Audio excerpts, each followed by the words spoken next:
Batiin din natin si PNP Chief General Romel Marbil sa peaceful, although nabanggit nyo na, narinig nyo na rin ho sa ilang pong mga reports, yung generally peaceful po ang idinaos po na election. At sinasabi nga ho ni General Marbil, nakatutok pa rin po sila. Hanggang ngayon po ay sila po ay naka-alerto pa rin at hindi po nila tinatantanan. Baka meron pa, malusutan pa ho kasi sila pero yan naman po ay kontrolado naman po ng ating pong pambansang pulisya. Babatiin na rin natin, Kuya Winer, yung mga teacher.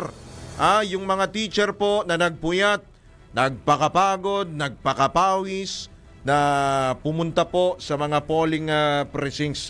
Kaya binantayan din sila ng PNP. Sinasabi ho ni General Marbil, walang pwedeng manggulo, walang pwedeng sumabotahe sa atin pong halalan. Lalo po dyan sa may bahagi po ng Mindanao. Totally po, tutok na tutok po ang PNP. Saludo po tayo sa ating pong mga sundalo, sa ating pong mga pulis, at sa ating pong mga guro. Saludo rin po tayo lahat sa mga nakibahagi po sa proseso po na ito ng halalan. At